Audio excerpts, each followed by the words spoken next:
Okay. Marrone, Marrone. Thank you so much for doing this.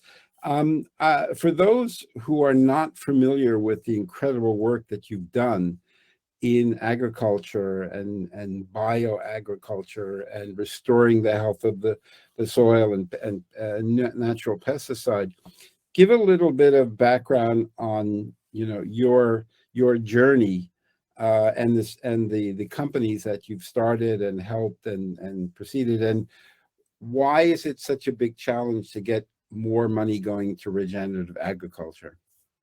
Sure. Well, I started my career way long time ago, actually at Monsanto Company. They Oh, hired me to start up a new unit looking for new ways to control pests without the use of chemicals. As you know, really? as you know, they settled on GMOs, but for a brief couple years, I had the opportunity to look at the natural world and discover microorganisms looking for natural products to control pests. So that's how I fell in love with the natural world for pest management.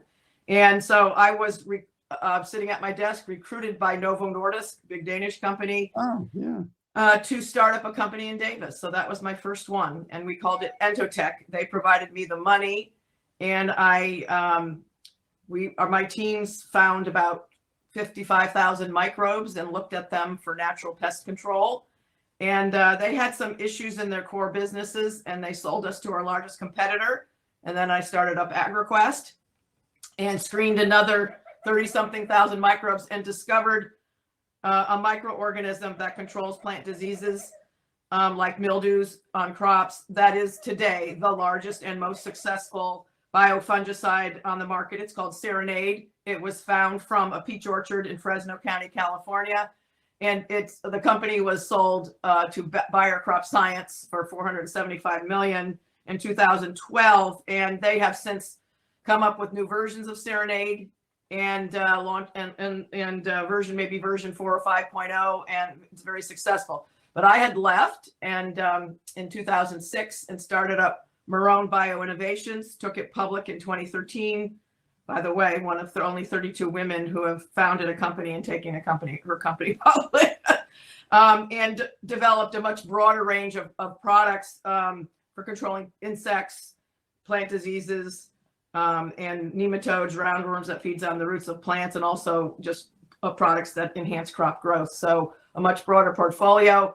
We took it public. The company was sold for $260 million enterprise value last July to Bioceres Crop Solutions, and it takes me where I am today. And believe it or not, I'm doing another startup, my number 4, which is called the Invasive Species Corporation, just starting. And we have taken a product that my old company no longer wanted, called Zequinox. That is a microorganism that controls invasive zebra and quagga mussels in water, which have invaded across Western Europe, as well as US, Canada, and now into Mexico. And also the US government, US Geological Survey, has licensed us a product to control invasive carp, invasive fish. So we're focusing on using natural products to control invasive species. And that's my new company. Yeah. So I also advise quite a few startups, a lot of them founded by women, in the whole ag and regenerative ag space. So that's what I'm doing. Your background is entomology. I'm entomologist by training. You might see that I wear my profession. Yeah. Yeah. And so if everybody keeps shouting that food security is a really big problem and a big challenge that's out there, and water, yet very little money is going in. In fact, the largest employer in the world are small-scale agriculture. By far. I mean, they dwarf any other industry. And all of the investment seems to be how do we can get rid of all of these smallholder farmers and just replace them with drones and robots. So where do you see the future for agriculture going? Well, agriculture is 15% of all greenhouse gas emissions. So there is a keen focus on reducing that carbon footprint, as well as addressing consumer concerns about sustainability and pesticides and so forth. So there is money in this sector, but it's not like tech, because it takes much longer Some of our, like my industry, it's regulated. So but it's a lot less risky than like developing a new drug. So I've been successful developing new natural products for pest management, but a couple things which takes a specialized type of investor to want to get into it is it takes a long time. So you're not going to have quick exits. It is often regulated, not always, but a lot of times it's regulated, and you don't see that many unicorns. And so but that doesn't mean that investors don't get a good return. There are investors in the companies that I developed that did get good returns. Some didn't, some did, depending on the time they got in or out. And so, but I see that there's a lot of problems to solve still in ag and food. I mean, the FAO just came out that said, despite the fact that we use $70 billion worth of chemical pesticides in the world, we still have 40% food loss, damage to crops. So 40% of all crops are damaged. So what does that mean? That means that we're still not addressing the full problems. And obviously soil health, regenerating soil is a big deal and a big part of the solution. Yeah. One of the, I don't know if you're familiar with Professor Ratan Lal of Ohio State. Yes, I am. Oh, okay. One of the, every time I mention him, nobody's ever heard of him, but you have, and he claims through restoring the health of the soil and vegetation, we can sequester 330 gigatons, plus or minus, when most of the climate tech investments are investing in technology that might in several years draw down a couple of megatons. Why is it that the solution for climate and food security and that is tied up so nicely in agriculture, but people are not really embracing it? Well, he's right about that you can change the soil, improve the soil, and sequester carbon. So enhancing the living soil, the microbiome, the microorganisms that live there. There are microbes that sequester carbon, and a lot of it, mycorrhizae, for example, and bacteria and so forth. And there are companies that are showing that. My company, Marrone Bio, was actually the first company to show you could reduce your greenhouse gas emissions by 90% by switching from chemicals to biologicals. And, I put out that press release and it went down like a thud. Nobody seemed to care. And I'm thinking, wait a minute, this is huge. Now it's starting to catch on.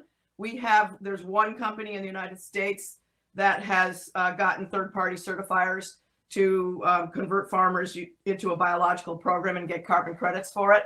But generally, the solutions, like I have, the biological solutions, have been left out of the conversation. There's been cover crops, minimum tillage as ways to get to sequester carbon, but you could get a lot faster by deploying biologicals, meaning, changing the microbiome and enhancing the microbiome of the soil to sequester carbon.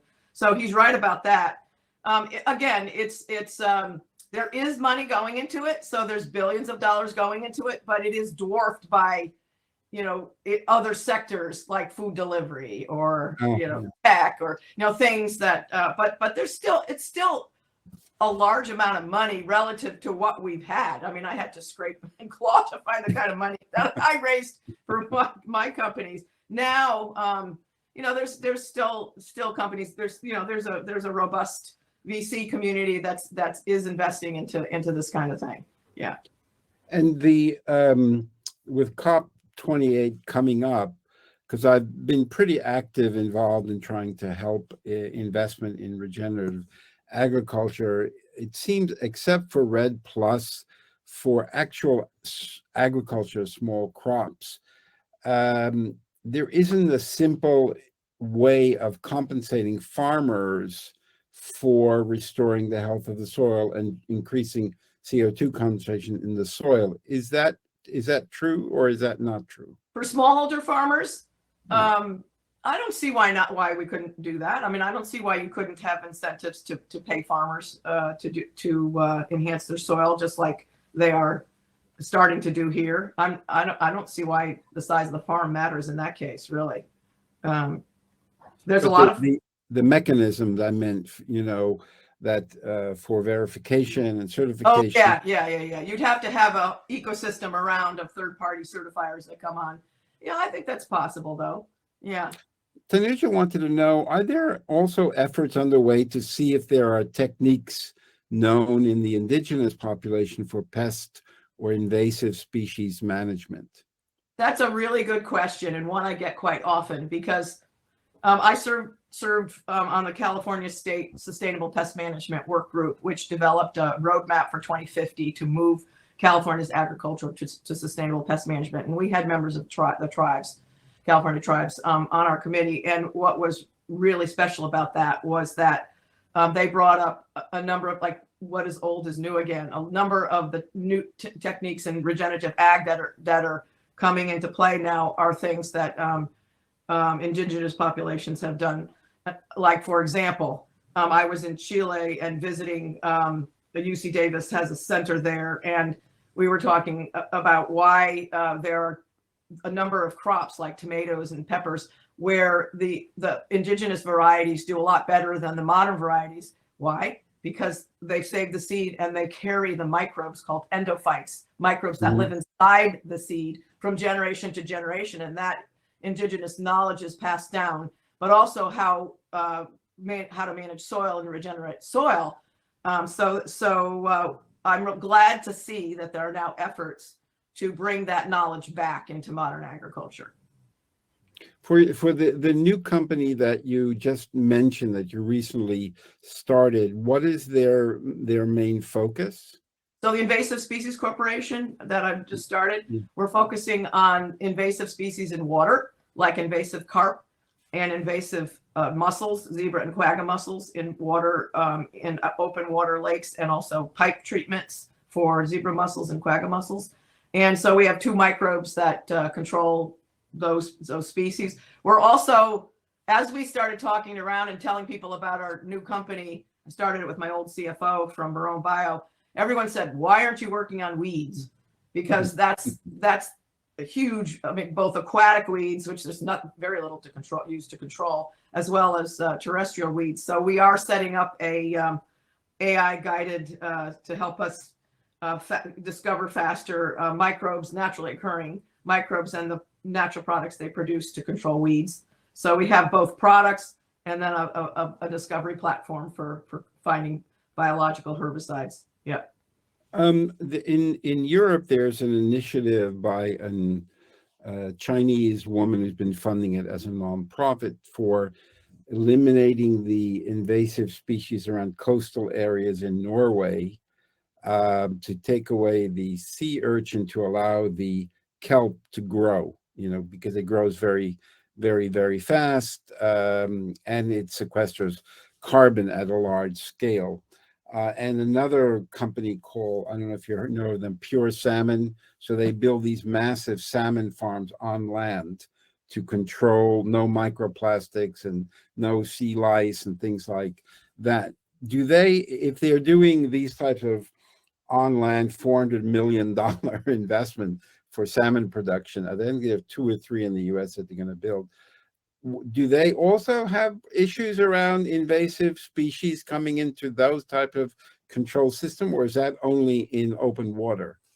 No, I think they do have a number of I don't know if they're invasive species, but they certainly have a number of problems that can cause a disease or harm to the salmon. So there's always a pest or pathogen that can find its way into a system. For example, in the indoor agriculture, the big controlled environment ag now, and they're saying, oh, it's going to be pest free and pathogen free. I mean, it's just not possible, and that doesn't happen. So I mean, that's where biologicals like I have developed come in. Pretty much the teams that I've had, it can find a microorganism from nature that can do just about anything, and so you can control just about any pest or pathogen. And that's what's exciting about nature. You don't have to engineer them. You don't have to gene edit them. Some people are doing that, but we have tapped such a small, teeny part of the world's biodiversity for uses like this that there's still plenty out there to discover. Uh, do you prefer being the scientist or the entrepreneur? Well, I haven't been in the lab since 1985, so so I'm not sure I would know how to be a scientist anymore, which is why I have teams of good people to good science people to come with me and run it. But I have to stay abreast of the science. It's one of the secret reasons for my success of my entrepreneurial pursuit. So I am an entrepreneur, is because I understand the science, and you need both the science and business to be successful. This is a technical, agriculture is technical.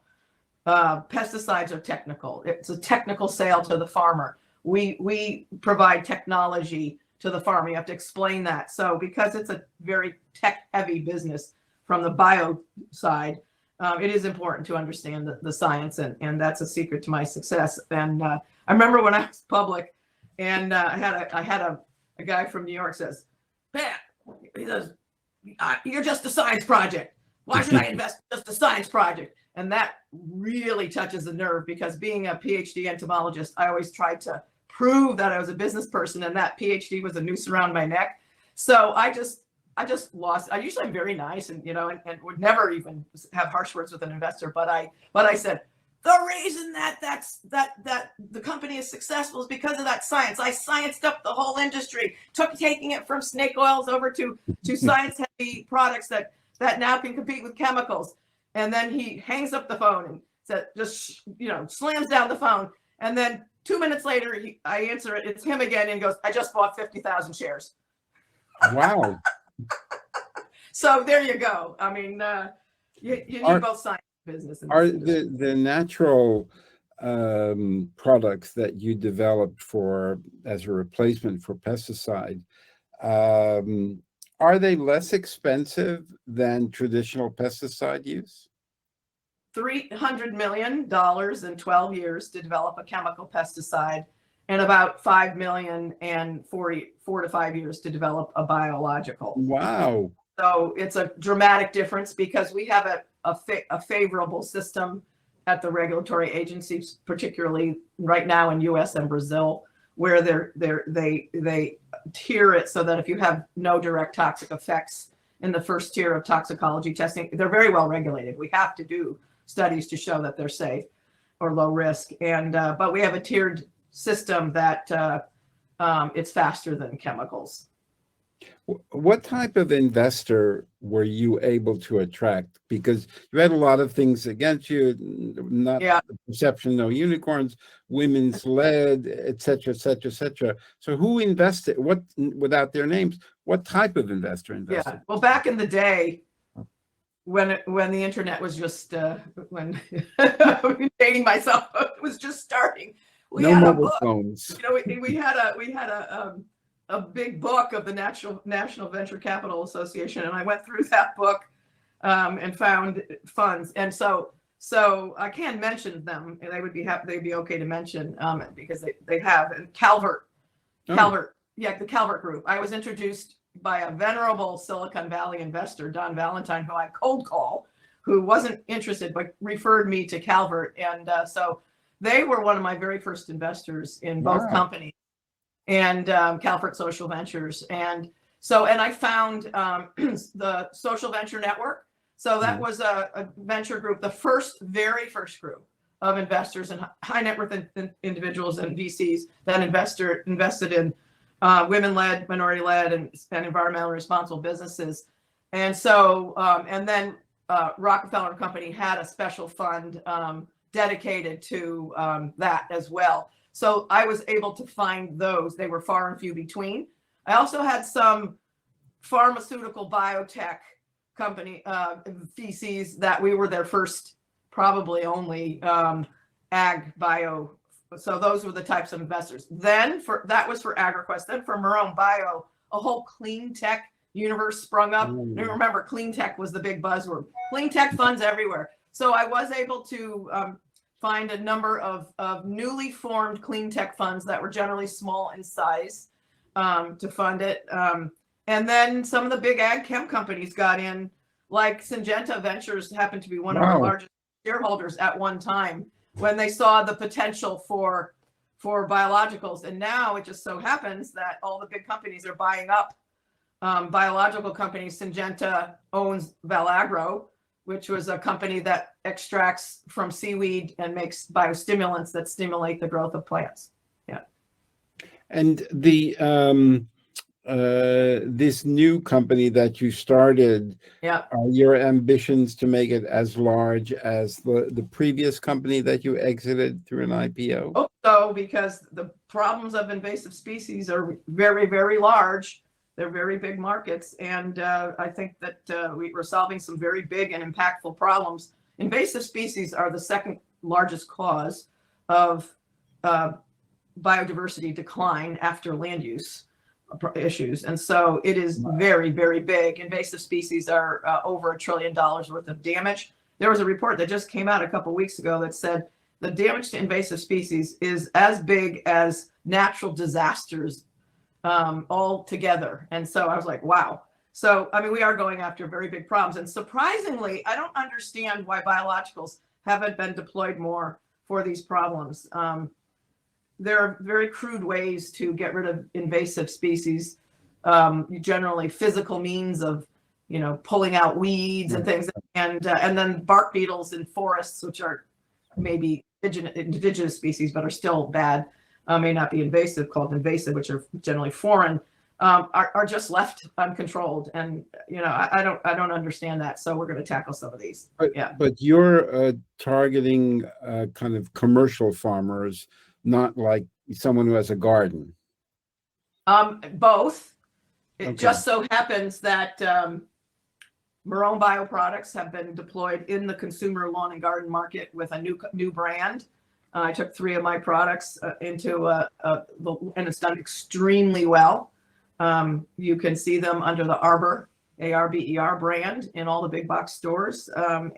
So both, we'd like to, there are serious invasive species of home gardeners too. There's a crazy Asian jumping worm that is destroying soils. Talk about soil health. It eats everything in the soil and leaves it a powder.